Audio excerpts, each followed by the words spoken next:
Wiranti. Gimana Cik, sehat Cik? Alhamdulillah. Cik Bimo. Hari ini kita kedatangan ibu baru. Yeay, selamat. Sekarang nih mau sedikit sharing-sharing nih, berbagi pengalaman. Kebetulan kan bentar lagi juga mau launching nih yang di perut. Insya Allah gitu. Kita belajar sedikit-sedikit dari yang sudah berpengalaman. Namanya Mbak Reva, lengkapnya Reva Yuliani sih. ya, aslinya dari mana Mbak? Asli dari Kediri tapi lahir di Jakarta. Oke, terus berarti sekarang tinggalnya di Bogor. Bogor ya. Zona merah nama. Lumayan. Lumayan. Nah, karena ini lagi pandemi juga nih, ini pasti ceritanya menarik banget. Gimana persiapan dan lain-lain sebagainya menjelang kelahiran dede bayi. Aduh, Bapaknya. dedenya menangis, gimana ini? Aduh, berisik tante, berisik tante. Ingin digendong bapaknya itu mah. Mbak. Bapak gendong dulu. Nih. Nah, Mau digendong babaknya dulu katanya, Ngantuk ya. biar bubunya fokus. Kontrolnya selama pandemi kemana aja? Oke, kemarin itu kalau kontrol rutin bulanan biasanya ke bidan yang deket rumah. Kebetulan alhamdulillah deket rumah itu memang ada bidan yang udah bagus banget. Bidannya muslimah juga, dia pro normal, pro asi gitu. Terus yang enaknya deket rumah dan biayanya juga terjangkau. Jadi kalau kontrol bulanan ke situ. Bener-bener gitu ya. Tapi berarti kalau kayak gitu lahirnya kemarin di Lahirnya di rumah sakit. rumah sakit. Ya, itu tanpa terduga sih sebenarnya. Sakit juga sih. Kronologinya gimana tuh Mbak? Jadi bisa lahir di rumah sakit padahal Iya. kan udah kontrol rutinnya mah di bidan gitu. Berarti kan awalnya emang mau melahirkannya di bidan ya. Harapannya melahirkan normal di bidan. Jadi evaluasi juga sih sebenarnya kekurangan kami harusnya memang persiapan opsi rumah sakit ya dari awal. Cuman dari awal banget kehamilan tuh itu kan normal ya. Jadi semuanya sehat, umur 35 minggu udah masuk, udah di bawah, kepalanya udah mulai masuk panggul gitu. Pokoknya ciri-ciri kelahiran normal tuh bagus pas Harapannya kan mau melahirkan di bidan nih, tapi kemudian terpaksa melahirkan di rumah sakit itu karena intinya karena Miripnya. nggak maju-maju pembukaannya. Jadi Habis nak ciri-ciri melahirkan normal itu habis udah tahu dari udah minggu sebelum, tipis. pokoknya sebelum minggu 37 Bulu mata udah belum normal, keluar. tinggal mulus aja sampai umur 37 minggu tuh kayak gitu oksigennya. Mantap, Udah ya. mulus Dari aja, tadi pagi. jalan-jalan. Tidur wewe. berarti disarankan untuk Bagus lah. jalan-jalan itu dari Habis umur maghrib harus bangun. Dari umur 3 Kalau kamu begadang sampai jam 3. banyak jalan. senam ya. sih utamanya. Kalau sama bidan kami disuruhnya banyaknya senam aja, soalnya saya kemarin sempat keluar varises, jadi kalau jalan kaki agak jauh takutnya varisesnya tambah parah. Jadi kita lebih baik senam aja, sama main jimbol tuh bagus banget buat iya. stimulasi kebutaan. Lumayan ya kemarin itu dari yang nggak mules-mules terus main jebol aja terus rutin kayak gitu sampai akhirnya muncul mulus. Tapi ternyata mulusnya juga Aku lihat gitu. nggak sampai Bikin badannya pembukaan cepat gitu. Itu ke identifikasi nggak sih ininya penyebabnya? Nggak tahu kenapa. Emang udah dari sananya aja Iya kali kayaknya ya. karena kan Berdiri. sempat 2 minggu tuh udah kontraksi palsu dan dicek ke bidan periksa dalam itu memang mulut rahimnya itu kayak ke belakang. Itu nunggu dia sampai ke depan mencucu untuk siap pembukaan itu tuh sampai 2 minggu. Nah setelah itu memang kerasa mulus dan keluar lendir darah itu, tapi ternyata nggak maju-maju pembukaannya. Aku baru denger sih itu yang mulut vagina ke dalam itu Mulut rahim. mulut rahim.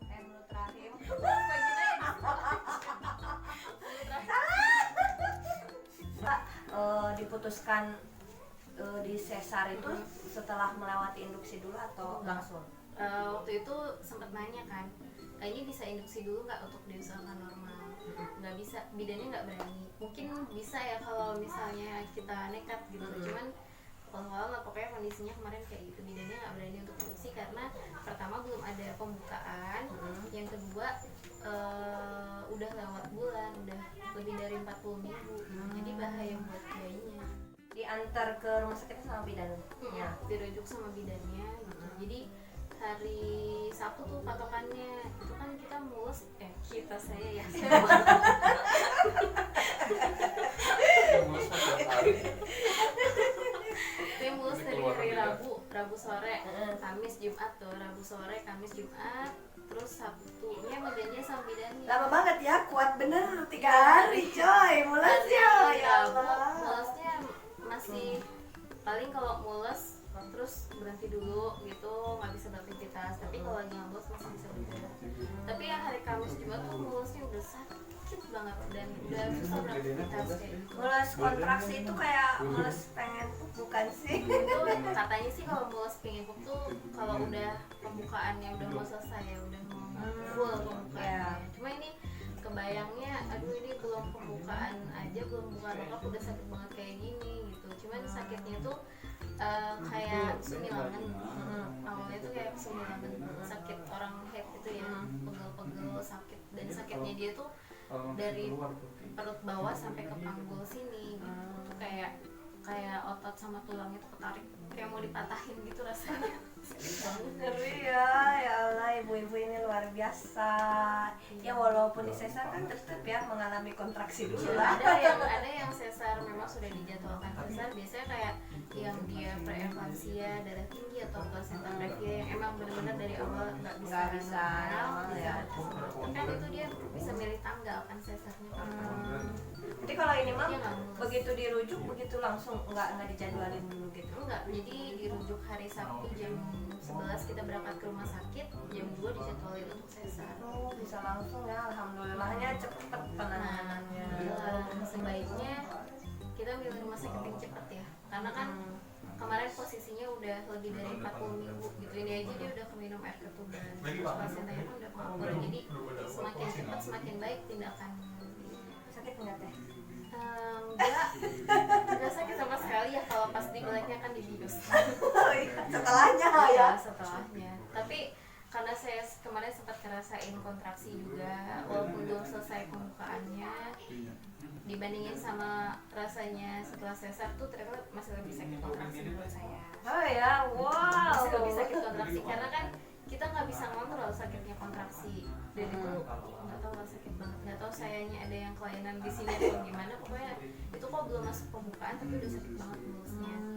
Kalau sesar lukanya kita bisa ngontrol kan, kalau bergerak sakit, kalau enggak ya sakit sih tapi nggak sesakit kalau kita bergerak. Itu berarti apa namanya, kan tadi lebih sakit kontraksi nih daripada jahitan sesar. Berarti sekarang udah bisa beraktivitas kayak gitu? Udah. Oh, alhamdulillah, luar biasa. 3 hari tuh udah harus bisa jalan, harus dipaksa, harus belajar. Karena prinsipnya sesar kan semakin kita sering gerak dia semakin cepat pulih lukanya, semakin fleksibel, semakin jarang gerak dia semakin kaku, jadi semakin sakit. Ya, jadi mau melahirkan sesar normal sama aja semuanya juga ya, Yang sakit. penting ya, kemarin tuh bidan saya tuh ngasih nasihat gini kan, jangan egois pingin lahiran normal tuh setelahnya kita enak ya, enak banget gitu, kita bisa fit lah untuk merawat bayi gitu. Cuman jangan egois karena ibunya pengen normal tapi anaknya kenapa-napa gitu. Iya. Karena pokoknya lihat aja kondisinya gitu. Karena yang utama itu sebenarnya lahiran sesar itu kan demi keselamatan ibu dan anak. Ya, lebih sakit kontraksi daripada pas setelah disesar nih. Tadi ada kontraksi palsu, gimana bedainnya? Kalau kontraksi palsu tuh kita masih bisa beraktivitas dengan bebas, dan kalau dibawa istirahat hilang dia. Jadi kayak udah mulai semilangun, sininya udah pegel banget, tapi kalau tidur hilang. Itu muncul lagi tuh lama, bisa besoknya, bisa pagi ke sorenya gitu. Kalau kontraksi asli dia udah 10 menit sekali, 5 menit sekali. Mulai munculnya kontraksi itu si palsu ini berarti cirinya juga mungkin masih jauh ya dari lahir gitu atau enggak? Iya, waktu itu aku muncul umur berapa ya, 37 atau 38 deh kayaknya. Jadi 38, 39 tuh kontraksi palsu, 40 baru kerasa mulus asli tapi itu juga nggak pembukaan. Ya alhamdulillah ya dedenya lahir, dedenya sehat kan? Alhamdulillah. Kemarin sempat dirawat di Perina 5 hari, tapi setelah itu udah sehat. Ya kan, Oh, berarti karena minum itu doang. Mbak pulang duluan. Pulang duluan, jadi pulang tuh nggak bawa bayi. Sedih banget. Ya tadi cerita-cerita tentang pengalaman Mbak Reva melahirkan secara sesar di masa pandemi. Ternyata ada juga beberapa rumah sakit yang enggak ribet, protokoler dan lain sebagainya, karena yang diutamakan adalah keselamatan ibu dan bayi kayak gitu. Jadi nih Mbak, kalau ada ini nggak sih dari pengalaman Mbak kemarin saran untuk ibu-ibu hamil di luar sana gitu? Kira di luar nikah. Jangan dong ya, halal dulu gitu. Apa sih persiapan-persiapan yang mungkin kemarin Mbak miss, jadi baiknya jangan sampai terlewatkan gitu. Selain memang karena faktor bawaan ya, artinya kan ada yang nggak bisa diubah ya, kayak misalnya kayak saya mau rahim ke belakang itu kan, itu bukan sesuatu yang saya inginkan gitu kan ya. Dan mungkin kondisi lain yang ibu hamil nggak bisa dihindari, tapi kalau overall baiknya sih mulai dari 35-an lah ya, itu udah mulai rajin bergerak lah intinya. Ya. Udah harus rajin jalan, tapi ya jangan dipaksain juga, ternyata dia bikin stres di janinnya juga. Kalau ibu, intinya kalau ibunya kecapean itu bikin stres juga di janinnya. Banyakin makan kurma, tapi hati-hati juga, ternyata kemarin saya berhasil bikin mules itu ya, maksudnya mau inisiasi pembukaan itu disarankan makan kurma setiap hari 7 sampai pokoknya di atas 7 ya, sama minum minyak zaitun.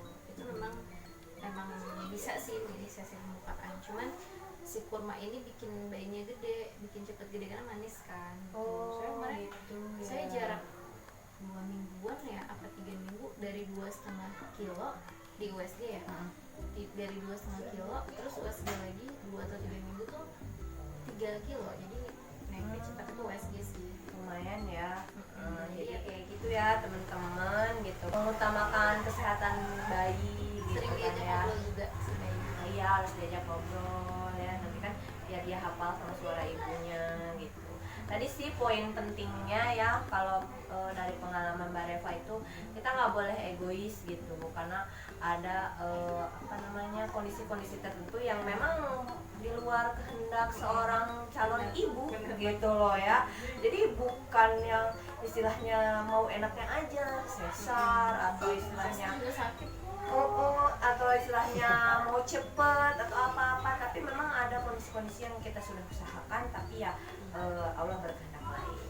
Oke, cukup sekian bincang-bincang kita sore hari ini dengan Mbak Reva, calon ibu baru, bukan calon lagi, kalau aku masih calon, ini ibu baru.